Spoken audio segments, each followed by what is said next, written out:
King of Gods. By Fast Food Restaurant, Kabanata 1495. Primal Chaos Lock. Sabihin sa amin ang lahat ng nalalaman mo tungkol kay Zhao Fang. Kung may iiwan ka, ikaw ang magdadala ng kahihinatnan. Isang boses ang nagmula sa tabi ng God King Heaven Dragon. Walang iba kundi ang God Lord na pinalayas ni Zhao Fang sa kawalan ng pag-asa, ang God Lord Golden Emperor.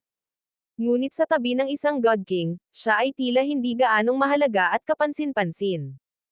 Nabigo pa nga siyang mapansin ng Pure Yang Palace Master noong una. Oo, noon, tinawag ni Zhao Fang ang kanyang sarili na Zhao Wang at 2 beses siyang tumulong sa Pure Yang Palace, bukod pa sa pananatili niya sa Pure Yang Palace sa loob ng ilang panahon. Ang Pure Yang Palace Master ay hindi nang ahas na itago ang anuman at ibinunyag ang lahat ng kanyang nalalaman tungkol kay Zhao Fang. Siyempre, alam na niya ngayon na ang pagpapaamo ni Zhao Fang sa maliit na pas ang magnanakaw ay isang gawa lamang. Nang banggitin niya ang bagay tungkol sa legacy ng Heaven Mending Race, nagningning ang mga mata ng God King Heaven Dragon. Malinaw na kahit na ang isang God King ay labis na interesado sa pamana ng Heaven Mending Race. Saan matatagpuan ang legacy? Sa wakas ay nagsalita ang God King Heaven Dragon, ang walang hugis na sound wave ay nagiging golden ripples na kumalat palabas at tumagos sa isipan ng iba. Pagkatapos, pumasok ang God King Heaven Dragon sa Yellow Dragon Secret Dimension para maghanap ng mga clue, kahit na pumasok sa dimensyon kung saan nakuha ni Zhao Fang ang legacy. Ang enerhiya ng Primal Chaos dito ay napakataas na antas. Mahinang ungol ng God King Heaven Dragon. Ipinagpalagay niya na isang legacy ng Heaven Mending Race God King ang naiwan sa lugar na ito. Kamahalang Heaven Dragon, noong nakipag-away ako kay Zhao Fang, gumagamit din siya ng Primal Chaos na enerhiya. Bulong ng God Lord Golden Emperor. Sabay tahimik na nagmura. Tiyak na nakuha ni Zhao Fang ang legacy ng Heaven Mending Race sa lugar na ito. Kung hindi magiging ganoon kalakas si Zhao Fang, at hindi siya matatalo. Iutos ang buong Tongtai Zone na maghanap ng mga bakas ni Zhao Fang. Isumbong mo sa akin kapag may nahanap ka. Ipinag-utos ng God King Heaven Dragon.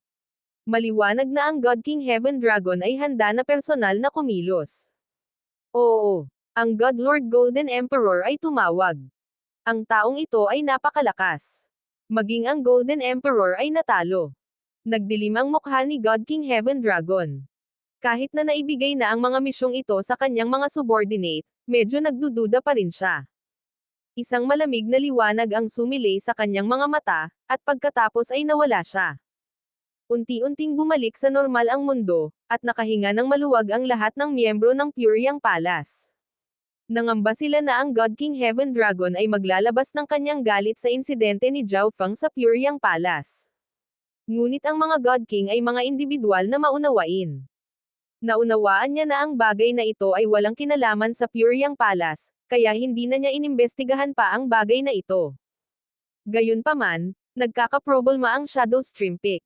Matapos malaman ang tungkol sa legacy ng Heaven Mending Race, lihim itong nagplano na kunin ito para sa sarili nito at sirain ang Pure Yang Palace. Ito ay maaaring ituring na sadyang nagsisimula ng digmaan sa isang 5-star faction upang pahinain ang kabuuang lakas ng Tongtai Zone.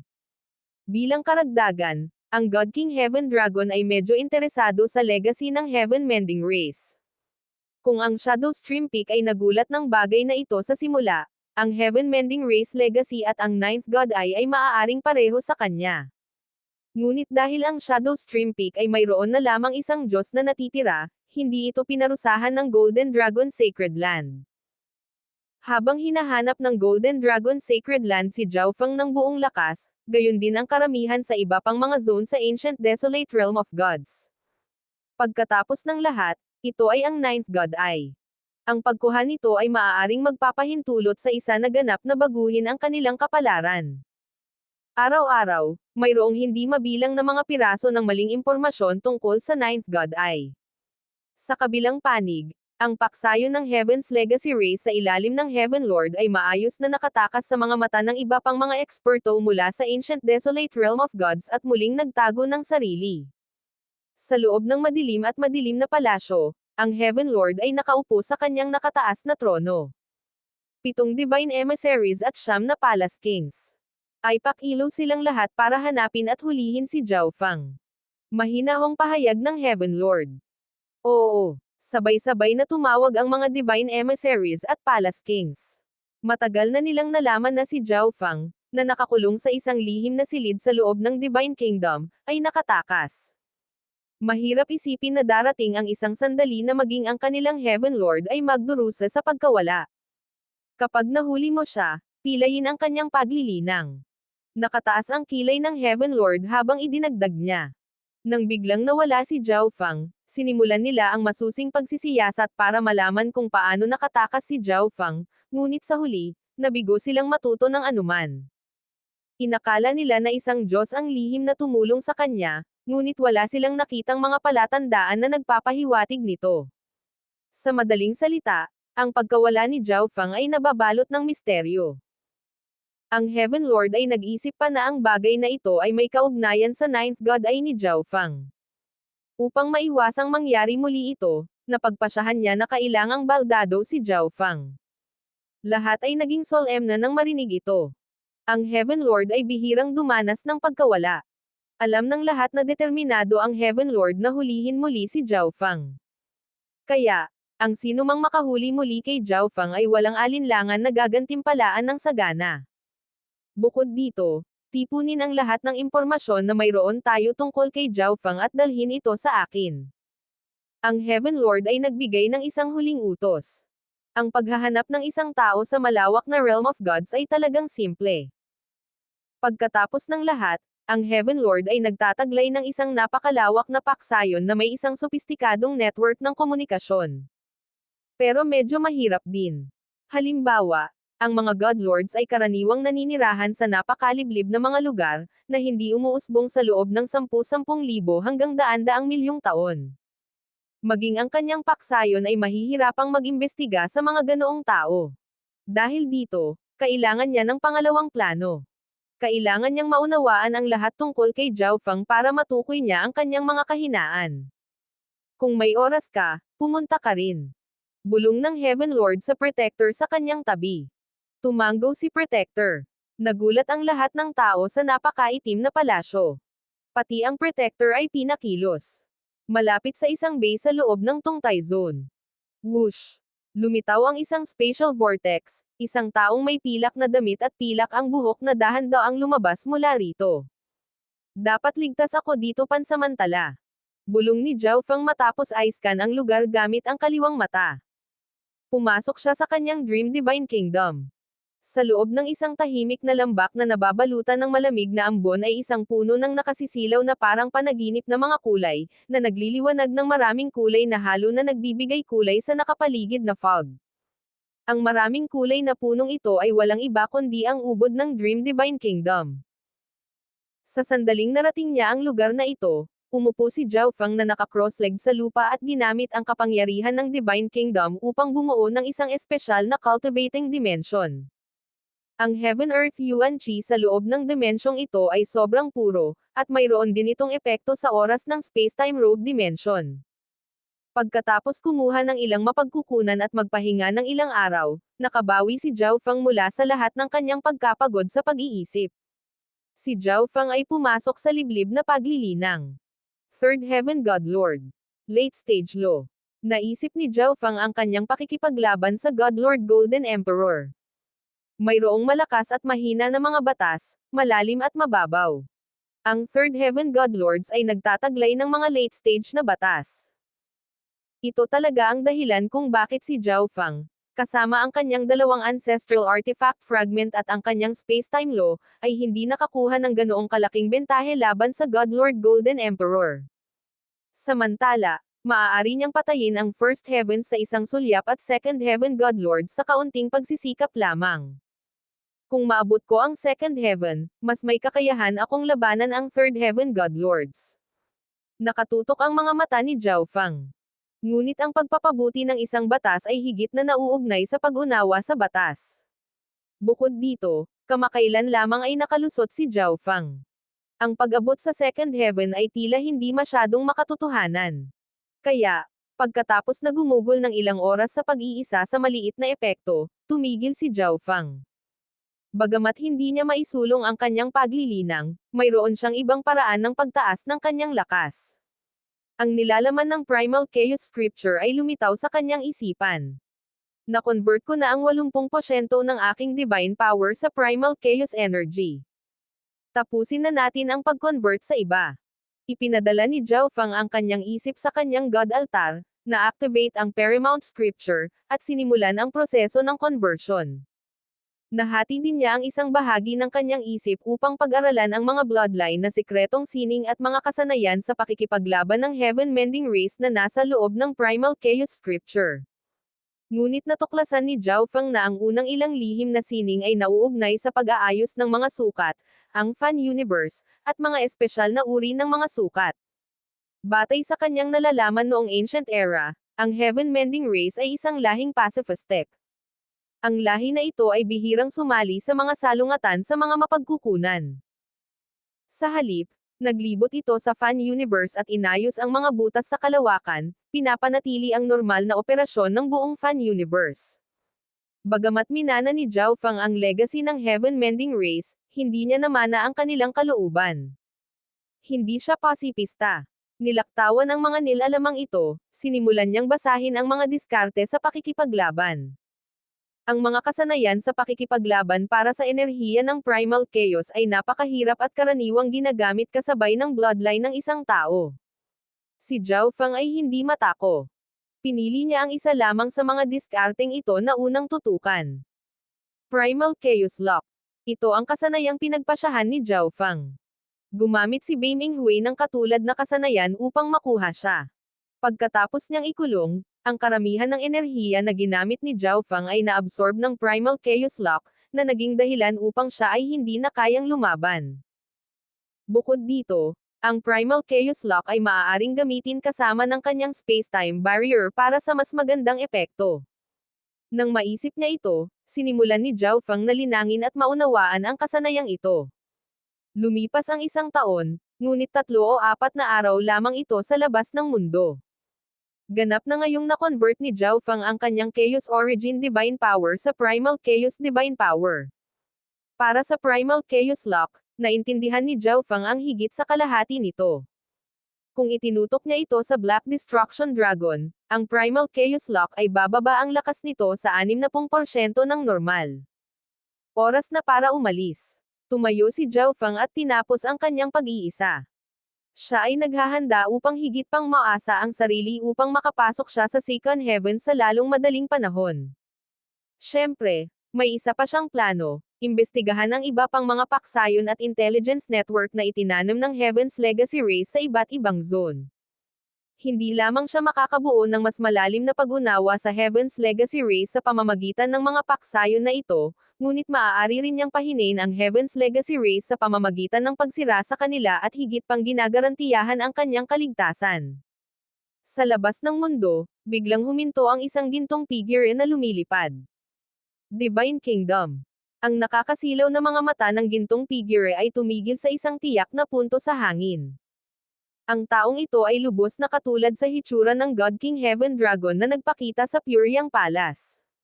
Kahit na ito ay isang pagkakamali, kailangan kong tingnan. Naging mataimtim ang tingin ng Golden Elder. Boom! Inilabas niya ang isang palad. Isang mahinang alon ng gininto ang liwanag ang mabilis na nagsimulang kumalat sa buong mundo. Sa sandaling ito, lumitaw si Zhao Feng sa malapit. Ano? Napangiti si Zhao Feng. Sa sandaling lumitaw siya, naramdaman niya ang nakakagulat na mga alon ng divine power. Boom! Bang! Ang mga gininto ang alon ng liwanag ay humampos sa hangin, na nagdulot ng puwang na umikot at pumutok. Nagulat si Zhao Feng. Kung kanina pa siya nagtatago, ang kanyang Divine Kingdom ay inatake na ng mga alon ng enerhiya na ito. Golden Dragon Sacred Land. Ang enerhiya ng bloodline at mga natatanging katangian ay nagbigay daan kay Zhao Feng na mabilis na makilala ang kanyang kalaban. Pinigilan ng kanyang kalaban ang kanyang enerhiya upang hindi makita ni Zhao Feng ang kanyang tunay na antas ng paglilinang. Gayunpaman, ang kanyang God Spiritual Eye ay nagsisimulang pumutok at pumutok. Sa sandaling ito, ibinaling ng Golden Elder ang kanyang nagtatakang mga mata kay Zhao Feng. Ang Ninth God Eye, Zhao Feng. Natuwa siya. Kasabay nito, unti-unti niyang nilalabas ang kanyang lakas. Ang buong mundo ay nagsimulang magkaroon ng ginintoang kulay, at ang buong rehiyon ay nasa ilalim ng kontrol ng kanyang makapangyarihang metallo. King of Gods, Kabanata 1496. God King Heaven Dragon. Nang maramdaman ang makapangyarihang metallo na iyon, nalaman kaagad ni Zhao Feng na masama ang sitwasyon. Ang taong nauna sa kanya ay mas malakas kaysa sa inaakala niya. Takbo. Nang walang ibang salita, inilipat ni Zhao Feng ang kanyang space-time law at naglaho. Gusto mong umalis. Bahagyang ngumiti ang gintong elder at naging isang gintong bahid ng liwanag habang hinahabol niya. Napakamanghabilis. Naalarma si Zhao Feng nang maramdaman niya ang malakas na enerhiya na patuloy na lumalapit. Nararamdaman niya na ang elder na ito ay hindi lamang sanay sa metal law, kundi isang light law din. Ang dalawang batas na ito ay nagbigay ng napakalaking pagpapalakas sa bilis ng isang tao. Ito, kasama ang katotohanan na ang Golden Elder ay may mas mataas na antas ng paglilinang, nangangahulugan na siya ay mas mabilis kaysa kay Zhao Feng pagdating sa bilis. Pero sa totoo lang, mas nagulat ang Golden Elder. Ang isang pick na First Heaven ay talagang napakabilis na hindi niya agad nahabol. Gayunpaman, sa harap ng ganap na lakas, ang lahat ng iba ay walang kabuluhan. Zhao Feng, sumama ka lang sa akin. Sigaw ng gintong matanda habang ikinakaway ang palad. Kaboom! Ang gininto ang liwanag ay nauwi sa isang gintong dragon na umuungal at bumaril pasulong. Isang split segundo lang ang itinagal para marating ng Golden Light Dragon si Zhao Feng. Ang pag-ataking ito ay higit na malakas kaysa sa pagsisiyasat ng gintong elder. Primal Chaos Lightning Vortex. Agad na ginamit ni Zhao Feng ang kanyang defensive skill, na lumikha ng itim na kidlat na vortex sa paligid niya. Kasabay nito, lumabas mula sa space-time robe ang isang hadlang na ginawa mula sa enerhiya ng space-time law. Hindi siya magpipigil laban sa gayong makapangyarihang eksperto. Boom! Bang! Lumipad ang gintong dragon lampas kay Zhao Feng. Ang kakayahang mag-obserbo ng kanyang God Eye at ang kanyang hindi kapani-paniwalang bilis ay nagbigay daan kay Zhao Feng na lumipat sa gilid ng kaunti upang ang gintong dragon ay dumaan. Ngunit ang isang malaking tipak ay pinutol mula sa gilid ng Primal Chaos Lightning Vortex, at ang mga depensa ng space-time robe ay halos ganap na napawi. Gusto kong makita kung gaano ka magtatagal. Ang gininto ang matanda ay ungol, ang kanyang mukha ay kumpiyansa at hindi nababagabag. Mayroon siyang tiyak na pag-unawa sa lakas ni Zhao Feng. Gumamit siya ng napakalakas na pag-atake dahil alam niyang hindi ganoon kadaling patayin si Zhao Feng. Ang taong ito ay mas malakas kaysa sa God Lord Golden Emperor. Kung hindi isang pick Third Heaven, isa siyang God King. Ang mood ni Zhao Feng ay naging malungkot, at ang kanyang isip ay nagsimulang umikot habang sinusubukan niyang mag-isip ng ilang mga hakbang. Ang kanyang kalaban ay nagtataglay ng isang malalim na antas ng paglilinang, at kahit na ang bilis na palagi niyang ipinagmamalaki ay hindi makapagpapahintulot sa kanya na makatakas. At sa isang direktang paghaharap, imposible ang tagumpay kahit na ginamit niya ang Dream God Eye. Primal Chaos Tribulation Lightning Slash. Pinagsama ni Zhao Feng ang enerhiya ng Primal Chaos sa dalawang Primal Chaos Tribulation Lightning Swords. Boom! Mabangis niyang inindayog ang mga ito, pinaulanan ng Primal Chaos Tribulation Lightning Bolts ang Golden Elder. Ang mga mahinang pag-atake na ito ay hindi makakasakit kahit isang buhok sa matandang ito. Nanunuya ang gintong matanda. Boom! Bang! Crash!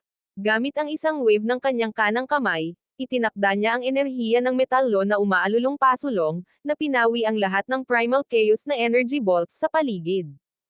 Ipinakalat ni Zhao Feng ang kanyang mga pag-atake sa Primal Chaos sa isang malawak na hanay, na nagpapahintulot sa ilan sa kanila na mabuhay. Gayunpaman, malinaw na ipinahiwatig ng trajectory ng Primal Chaos Tribulation Lightning Bolts na ito na hindi nila matamaan ang Golden Elder, kaya hindi niya sila pinansin. Primal Chaos Lock. Iniabot ni Zhao Feng ang dalawang kamay, naglabas ng napakaraming enerhiya ng Primal Chaos, at pagkatapos ay pinagdikit niya ang kanyang mga kamay. Ang enerhiya ng Primal Chaos ay sumugod, na sumanib sa Primal Chaos Tribulation Lightning Bolts sa paligid ng Golden Elder at bumubuo ng isang magulong agos ng enerhiya. Buzz! Biglang nagbago ang magulong agos na ito sa isang komplikadong bilog na pumapalibot sa gintong elder. Ang bilog ay nagsimulang bawiin, sinusubukang i-lock ang gininto ang matanda sa loob nito. Napakawalang kwenta. Sigaw ng gintong matanda. Ang isang tao sa cultivation ni Zhao Fang, kahit na anong diskarte ang ginamit niya, ay hindi makakaapekto sa kanya. Ngunit habang naghahanda ang gininto ang elder sa pag-atake muli, ang space-time robe ni Zhao Fang ay nagpakawala ng isang hadlang ng hindi tunay na silver light. Sa sandaling ito, itinulak ni Zhao Fang ang parehong mga fragment sa space-time robe sa kanilang limitasyon. Ang space-time barrier at primal chaos lock na pinagsama ay nagawang makaapekto sa gintong elder sa loob ng ilang sandali. Ginamit ni Zhao Fang ang pagkakataong ito para makapasok sa kanyang Divine Kingdom, at ang una niyang ginawa ay ang pagtulog. Ang space-time robe na ito ay may dalawang fragment ng ancestral artifact. Ang gininto ang elder ay may ilang pananaw sa kung ano ang nasa loob ng space-time robe at medyo nagulat. Kahit na para sa mga God King, ang mga fragment ng ancestral artifact ay lubhang mahalaga. Kapag ang isang tao ay nakaipon ng sapat na mga fragment ng ancestral artifact na may parehong katangian, mapapadalisay ng isa ang mga ito nang sama-sama sa isang nasira na ancestral artifact, na higit na magpapalakas sa kanilang kapangyarihan. Kaboom! Ang walang hangganang gininto ang ningning ay sumabog mula sa katawan ng matanda, na sinamahan ng hindi mabilang na umaatungal na mga imahe ng dragon. Sa ilalim ng kapangyarihang ito, unti-unting ibinaba ang space-time barrier at primal chaos lock. Sa tingin mo, magiging maayos ka kung makakapagtago ka sa iyong Divine Kingdom. Tumawa ang Golden Elder. Buzz. Ikinumpas niya ang kanyang palad, nagpakawala ng gininto ang alon ng liwanag na sinasapian ng kapangyarihan ng isang space law. Ang mga Godlord, bukod sa paglilinang ng kanilang pangunahing batas, ay maglilinang din ng iba pang mga batas upang magsilbing suporta, at ang mga space law ay isang karaniwang pagpipilian. Kaboom! Ang gininto ang alon ng liwanag ay tumama sa hangin, na lumikha ng spatial whirlpool na lumikha ng hindi mabilang na spatial fissure. Ngunit unti-unti, nagsimula itong hamina, at ang lahat ay bumalik sa normal. Ang Divine Kingdom na ito ay talagang napakatibay. Medyo nagulat ang Golden Elder. Ang Divine Kingdom ng anumang iba pang Pick First Heaven Godlord ay madudurog sa ilalim ng isang hampas niya. Siyempre, wala siyang ideya na ang Divine Kingdom ni Zhao Fang ay napakalago sa Dream God Eye sa lahat ng oras na ito. At nang ang God Spiritual Eye ay umabot sa antas ng God Eye, ito ay naging may kakayahang magtiis ng napakalaking dami ng enerhiya. Bukod dito, noong unang pinatatag ang core ng Divine Kingdom, nanghiram si Zhao Fang ng maraming mahalagang mapagkukunan at kayamanan mula sa Heaven's Legacy Race para sa eksaktong layuning ito. Kaya, ang kanyang Divine Kingdom ay mas malakas kaysa sa ordinaryong Divine Kingdoms. Gayunpaman, ang pag-atake ng gintong elder ay naging sanhi ng matinding pagyanig at pag-indayog ng Divine Kingdom. Ngunit si Zhao Fang ay walang oras na mag-alala tungkol sa mga ganoong bagay. Mabilis siyang nakatulog at nagsimulang mag-isip ng isang lokasyon. Ayaw pa niyang bumalik sa spiritual race. Ang mga locus yung magagamit niya bukod dito ay ang Gulong Zone, Xixing Zone, at Tianian Zone. Sa huli, nagpasya si Zhao Fang na piliin ang Xixing Zone, kung saan naroon si Xin Wuang. Sa labas ng mundo, dahil nabigo ang unang pag-atake ng Golden Elder na pilitin si Zhao Fang palabas, naghahanda siyang gumamit ng pangalawa. Biglang nanlamig ang mukha ng gintong elder. Napagtanto niya na ang Divine Kingdom na nakatago doon ay wala na. Wala na. Maingat niyang ipinadala ang kanyang mga pandama, at sa huli, napagpasyahan niya na ang Divine Kingdom ay tunay na nawala. Pero paano? Paanong ang ganoong kalaking dimensyon ay tumaas at maglalaho? Bukod dito, hindi niya naramdaman ang anumang spatial ripples. Ang Divine Kingdom at si Zhao Fang ay hindi maipaliwanag na naglaho. Boom! Bang! Ang gininto ang matanda ay galit na nagpaputok ng isang pag-atake. Ang espasyo para sa 10,000 li sa paligid niya ay naging pangit, at isang ipinagbabawal na spatial na bagyo ang umuungol sa hindi mabilang na spatial fissure na nilikha. Ang rehiyon ay itinapon sa ganap na pagbagsak, na naging isang wasak na tanawin. Nakatayo lang sa lupa ang gininto ang elder, malungkot ang kanyang ekspresyon. Pagkaraan ng mahabang panahon, isa pang gintong figure ang bumaba. Ang taong ito ay walang iba kundi ang God King Heaven Dragon, na nagpakita sa Puriang Palace. Ang batang ito ay may ilang mga trick. Talagang nakatakas siya sa clone ng haring ito. Ungol ng God King Heaven Dragon. Pagkatapos umalis sa Puriang Palace, nagpa siya siyang personal na hanapin si Zhao Fang. Para sa layuning ito, ipinadala niya ang 5 clone na kanyang pinaghirapan sa loob ng maraming taon.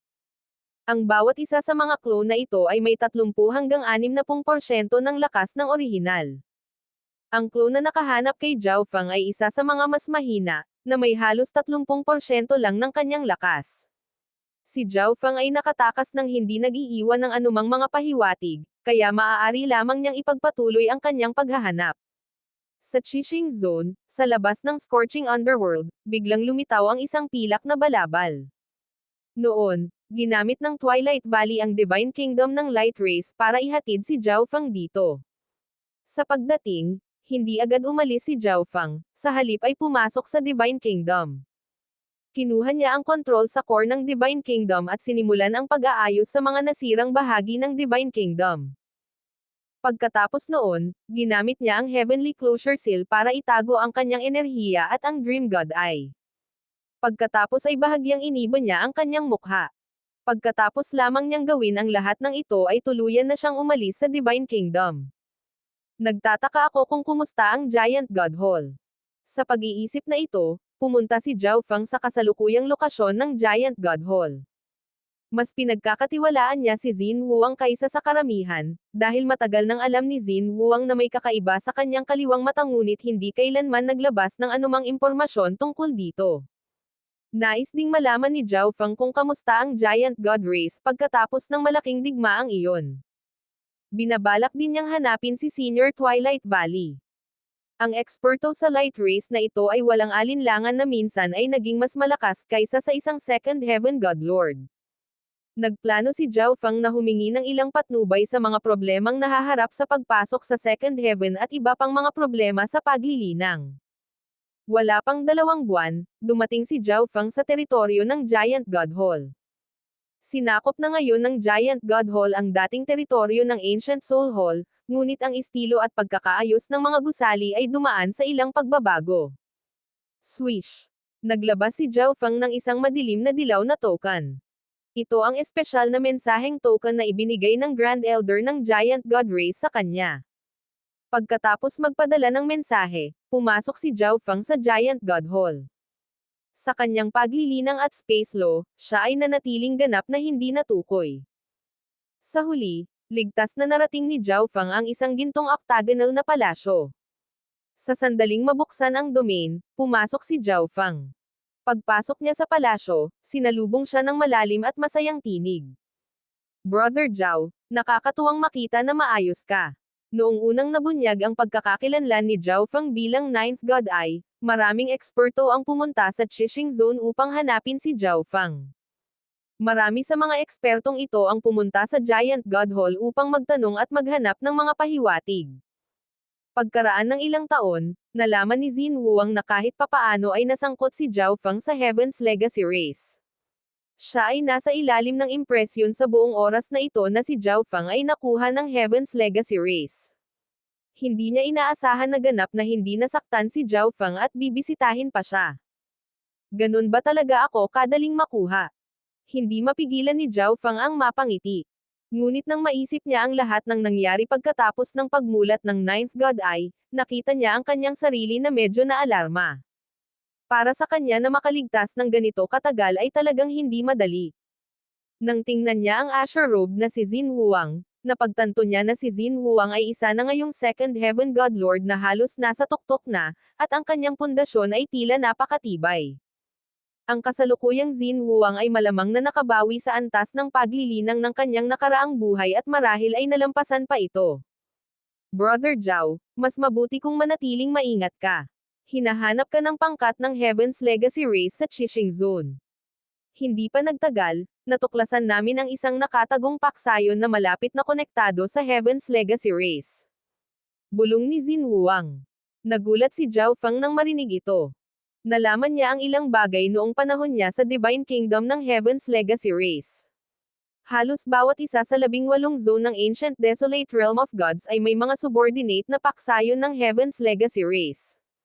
At ang tunay na layunin ni Zhao Feng ay palaging tanggalin ang mga nasasakupan na ito para pahinain ang kabuuang lakas ng Heaven's Legacy Race. Kapag nasira niya ang iba't ibang paksayon na itinago ng Heaven's Legacy Race, ang kanilang kakayahan sa pangangalap ng katalinuhan ay bumubulusok, kung saan ang paghahanap kay Zhao Feng ay parang paghahanap ng karayom sa karagatan. King of Gods, Kabanata 1497. Mga pagkilos ni Zhao Feng. Nagtanong si Zhao Feng kung saan matatagpuan ang pangkat na nauugnay sa Heaven's Legacy Race. Ngumisi si Xin Huang. Brother Zhao, mas mabuti kung hindi ka kumilos ng walang ingat. Si Xin Huang ay may kaunting pag-unawa sa mga kakayahan ng Heaven's Legacy Race. Kumpiyansa siya na, kung papayag ang Heaven's Legacy Race, madali nitong mabubur ang Giant God Hall. Gayunpaman, hindi maginhawa para sa Heaven's Legacy Race na ihayag ang sarili sa oras na ito, at hindi rin ito ang tamang oras para makialam sa istruktura ng kapangyarihan ng Qixing Zone. Ang Ancient Soul Hall ay kamakailan lamang ay lubhang nasugatan at nagkalat. Kung nagpasya na ngayon ang Heaven's Legacy Race na salakayin ang Giant God Hall, ang Sacred Land ng Qixing Zone ay hindi basta uupo at manunood. At sa totoo lang, walang bagay ang Giant God Hall na gusto ng Heaven's Legacy Race. Ang lahi na ito ay hindi kapanipaniwalang ambisyoso. Desidido silang makuha ang iyong God Eye. Muling hinimok ni Xin Huang. Sa Light Race Divine Kingdom, nakita nila ang duplicate ng Ancient Race Bloodline. Bagamat napakababa ng antas ng pagsasanib, sapat pa rin ito para yumanig ang mundo. Kung ang may hawak ng Ninth God Eye ay pinahihintulutang maging hustong gulang, tiyak na siya ay magiging isang Diyos. Talagang susubukan ng Heaven's Legacy Race na mag-isip ng paraan para makuha ang Ninth God Eye bago maging Diyos si Zhao Feng. Kaya naman, pinayuhan ni Xin Huang si Zhao Feng na humanap ng isang liblib na lugar upang tumutok sa paglilinang. Kapag ang kanyang lakas ay umabot sa isang tiyak na antas, maaari niyang ipakita ang kanyang mukha. Ngunit alam din niya na si Zhao Feng ay hindi ang uri ng tao na maaaring maupo. Siya ay palaging naghihiganti kapag siya ay mali. Relax. Alam ko ang limitasyon ko. Nanlalabo ang mga mata ni Zhao Feng. Ang Heaven's Legacy Race ay ang kaaway na pinakakinatakutan niya. Ang kaaway na ito ay patuloy na nagbabantay sa kanya, palaging nagtatago at pinipigilan ang sarili. Ngunit kailangan bang bawiin ni Zhao Feng ang kanyang shell dahil lang sa gusto nilang hulihin siya? Gusto niyang pahinain ang Heaven's Legacy Race ng paunti-unti, na kinukuha ang lahat ng mga benepisyo na maaari niyang makuha. Ito rin ay isang paraan ng paghahasa ng kanyang sarili at mabilis na pagtaas ng kanyang antas ng paglilinang. Isang araw, hindi na niya kailangang matakot sa Heaven's Legacy Race o sa matakot na mata ng sinumang tao sa Realm of Gods. Baka makapaghiganti pa siya. Bilang karagdagan, ang Heaven's Legacy Race ay may dalawang uri ng nakatagong paksayon, ang Heavenly Halls at ang Defying Palaces. Ang mga paksayon na pinangangasiwaan ng Hall Masters ay may lakas ng isang Pick 4-star faction, na ang pinakamalakas na miyembro ay isang half-step na God Lord. Madaling maalis ni Zhao Feng ang gayong mga paksayon. Ang mga paksayon na pinangangasiwaan ng Palace Kings ay katumbas ng 5-star faction, na ang pinakamalakas na miyembro ay Second Heaven o mas mataas. Ang pagsira sa mga paksayon na ito ay medyo mas problema, at kailangan ni Zhao Feng na mag-ingat sa kanilang paligid. Nang makitang nakatakda na ang isip ni Zhao Feng, sinabi sa kanya ni Xin Huang kung nasaan ito. Kumusta ang Giant God Hall nitong mga nakaraang araw? Tanong ni Zhao Feng. Ayos lang. Ang isang bagong tatag na paksayon ay hindi may iwasang medyo hindi kasama ng iba pang 5-star faction, ngunit ang Illusion God Sacred Land ay lumabas ng maraming beses at naging malaking tulong sa Giant God Hall. Nagbigay si Xin Huang ng magaspang na buod. Ang Illusion God Sacred Land ay ang Sacred Land faction ng Qixing Zone. Nalaman din ni Zhao Feng na ang Twilight Valley ng Light Race ay pansamantalang sumali sa Giant God Hall at nagtatago sa loob ng Qixing Zone. Nang malaman ito, nagpaalam si Zhao Feng sa Giant God Hall at tinungo ang Divine Kingdom ng Light Race. Malamang maraming eksperto ang nakatago sa paligid ng Giant God Hall. Kailangan mong mag-ingat kapag aalis ka. Nagbabala si Xin Wuang. Pagkatapos ng lahat, alam ng lahat ng Ancient Desolate Realm of Gods ang dalawang paksayon kung saan nauugnay si Zhao Fang, ang spiritual race at Giant God Hall. At ang balita ng Ninth God Eye ay unang lumabas sa Qixing Zone. Bagamat maraming oras na ang lumipas, kakaunti pa rin ang nagbabantay sa Qixing Zone, kahit na nagtatago sa palibot ng Giant God Hall. Napagtanto ito ni Xin Wuang. Ang isa sa cultivation ni Zhao Fang na sinamahan ng kanyang space-time law ay nangangahulugang isang Third Heaven God Lord lang ang makakadetect sa kanya, ngunit nagpa siya si Xin Wuang na paalalahanan pa rin siya. Tahimik na umalis si Zhao Fang sa Giant God Race at nakipag-ugnayan sa Divine Kingdom ng Light Race.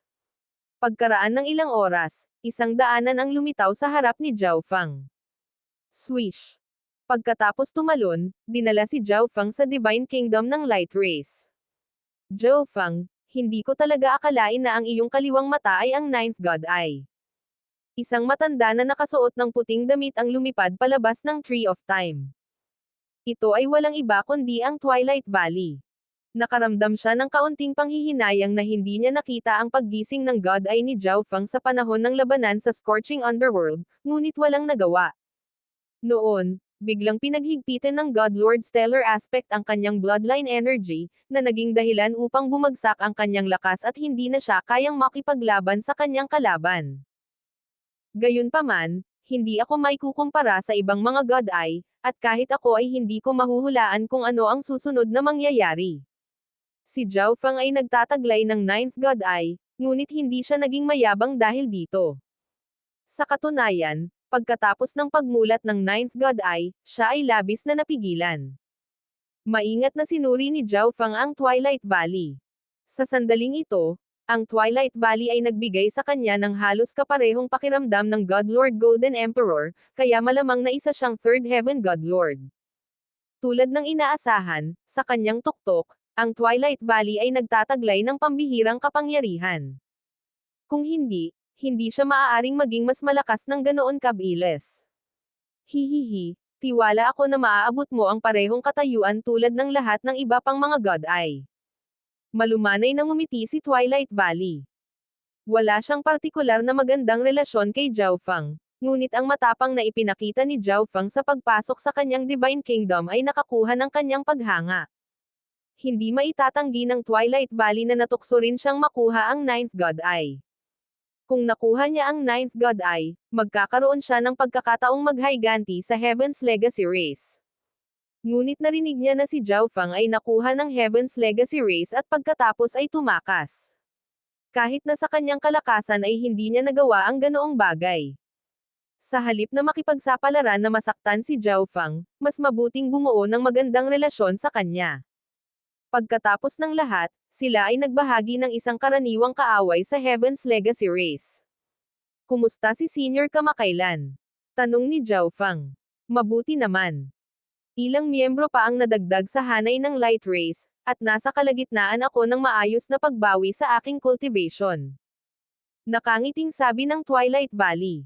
Tulad ng nangyari, pagkatapos umalis ni na Zhao Fang at Xin Wuang sa Divine Kingdom ng Light Race, kinuha ng Twilight Valley ang Divine Kingdom at naglakbay sa buong lugar upang mahanap ang mga inapo ng bloodline ng Light Race.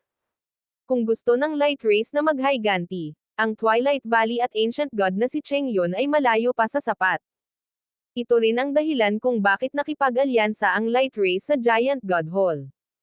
Ngunit hindi pinansin ng mga miyembro ng Heaven's Legacy Race ang aking pag-iral. Mahigpit nilang binabantayan ang Divine Kingdom ng Light Race. Habang binabanggit ito ng Twilight Valley, kumunot ang kanyang noo. Nakuha na ni Senior ang kompletong kontrol sa Divine Kingdom. Ang Heaven's Legacy Race ay mahihirapang lusubin. Matari na sagot ni Zhao Fang. Masyado mong minamaliit ang Heaven's Legacy Race. Nagdilim ang tingin ni Twilight Valley. Tumanggaw si Zhao Fang.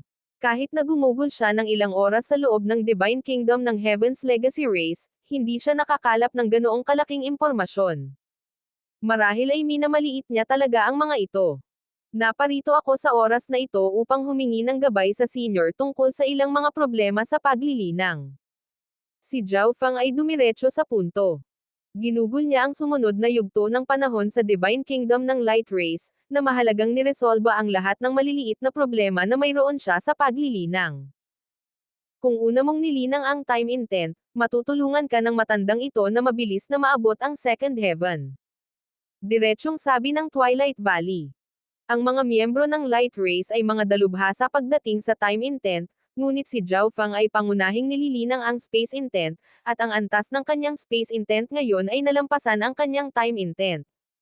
Ang pagpapalit ng kanyang focus sa time intent ngayon ay medyo magtatagal. Nagpa siya si Zhao Fang na huwag mag-alala tungkol dito at buong pusong nakatuon sa paglilinang. Ang nilalaman ng Primal Chaos Scripture ay malawak at malalim. Ang nagawa lang niya noon ay i-convert ang kanyang Chaos Origin Divine Power sa Primal Chaos Divine Power. Tungkol naman sa kasanayan sa pakikipaglaban na Primal Chaos Lock, kasi simula pa lang niyang matutunan ito at hindi pa niya nakikilala ang sarili sa mga gawain nito. Bilang karagdagan, nakapatay siya ng maraming Godlord habang nakikipaglaban sa Pure Yang Palace at nakakuha ng maraming mapagkukunan. Maliit na bahagi lamang ng mga mapagkukunang ito ang kapaki-pakinabang kay Zhao Fang, kaya ibinigay niya ang natitirang mga mapagkukunan sa kanyang mga subordinate at clone upang magamit. Ang Black Destruction Dragon at Zhao Kong ay naging Godlords kamakailan at nangangailangan ng oras upang patatagin ang kanilang mga cultivations. Tulad ng para sa kanyang iba pang mga clone, kailangan nila ng malaking dami ng mga mapagkukunan upang maging Godlords. Lumipas ang 3 taon sa isang kisap mata. Sa panahong ito, nakagawa si Zhao Fang ng kaunting pag-unlad sa kanyang paglilinang ng Primal Chaos Divine Power, bilang karagdagan sa ganap na pag-unawa sa kasanayan sa Primal Chaos Lock. Ang kanyang mga subordinate at clone ay naging mas malakas din. Pagkatapos ng lahat, pinaulanan sila ni Zhao Fang ng mas maraming mapagkukunan kaysa sa matamasa ng mga Godlords ng Sacred Lands. Sa panahong ito, maayos na nakapasok sina Zhao Wang at Zhao Wan sa antas ng Godlord. Ang Black Destruction Dragon ay nakatanggap ng pinakamaraming mapagkukunan at naabot ang pinakamataas na First Heaven. Isang araw, tinapos ni Zhao Fang ang kanyang pag-iisa at naghanda na umalis sa Light Race Divine Kingdom. Kailangan mo ba ng tulong ko? Tanong ni Twilight Valley. Alam niya na ang layunin ni Zhao Fang sa pagkakataong ito ay sirain ang base ng Heaven's Legacy Race sa Qixing Zone. Kailangan kong problemayan si Senior. Bagamat may tiwala si Zhao Fang, ang Heaven's Legacy Race ay masyadong misteryoso, kaya nagpa siya siyang tanggapin. Kung mayroong isang uri ng sakuna, ang tulong ng Twilight Valley ay lubos na pinahahalagahan. Ang Divine Kingdom ng Light Race ay may mga kakayahan sa pagtatanggol na katumbas ng Dream Divine Kingdom, at ang Twilight Valley mismo ay napakalakas. Swish! Tumalon si Zhao Fang sa isang daanan at umalis sa Divine Kingdom ng Light Race. Dahan-dahan siyang nagsimulang lumapit sa locus yung ibinigay sa kanya ni Xin Wuang. Una, kailangan niyang malaman kung ang nakatagong base na ito ay isang Heavenly Hall o isang Defying Palace. Kung ito ay isang Heavenly Hall, madali niya itong mapupunas, ngunit kailangan niyang tretuhin ng mas maingat ang isang Defying Palace. Narito ang isang dimensyon ng napakaitim na kadiliman na may tuldok na hindi mabilang na mga bituin, isang lugar ng misteryo at kalaliman. Dalawang matanda ang nakatayo sa gitna ng dimensyong ito. Ang isang elder ay may puti at magaspang na balat at tila 1,000 taong gulang na puno. Ang kanyang balat ay natato na may hindi mabilang na komplikadong mga karakter at mga imahe.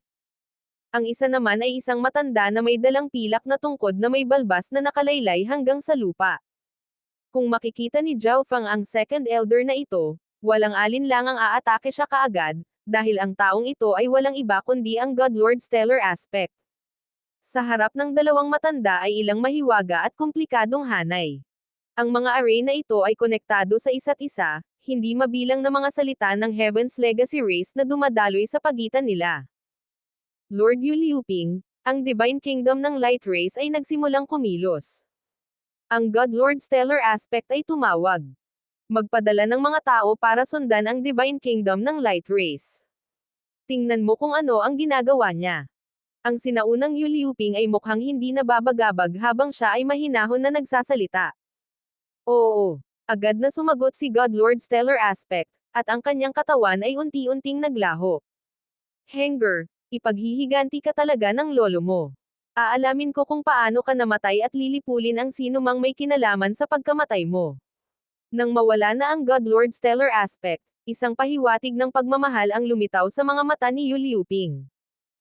Sa katimugang rehiyon ng Qixing Zone, malapit sa Thunderstorm Canyon, huminto si Zhao Fang, na nakatago sa kawalan. Nang ang kanyang kaliwang mata ay natakpan, ang kanyang paningin ay hindi makatusok sa higit sa 100,000 li na kinakailangan upang makita ang base, lalo na sa pamamagitan ng maraming mga hanay ng paghihiwalay.